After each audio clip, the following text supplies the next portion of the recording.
kai in banda ka raina mana wayo hajji muka yi an ce wai ka je kana kokarin kare matarka har kana gaya wa jama'a cewa wai kisan da ta yi ba san ranta ta yi ba ka je gun wai jami'an tsaro kana kokarin kare ta. Gaskiyar kenan ita aka zo aka sama ba ita je ta samu Shamsiya ba. Oh, ashe da gaske ne baka ma damu da mutuwar Shamsiya ba ta matarka kake yi. So kake kai kokarin wanke ta ta dawo cikin gidan da ta ci gaba da zama a matsayin matarka?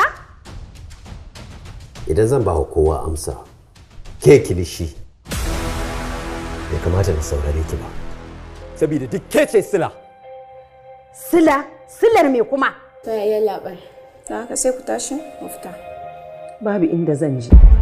Ina tare da 'yata. Mama kika ce ba za ki fita ba? Zan je ko ina ba, ina nan tare da 'yanta. Ta zo kenan. Umma, ki haƙuri mu je, za mu sake dawo. Ba zan yi haƙurin ba. Ba kai ne sila ba. Duk da baka shigo cikin rayuwar yarinyar nan, da haka ba ta faru ba. Da ta aure ka gwara kowa wane ne ta je ta aure. Maimuna? Haba Maimuna, lafiyan ki kalau kuwa?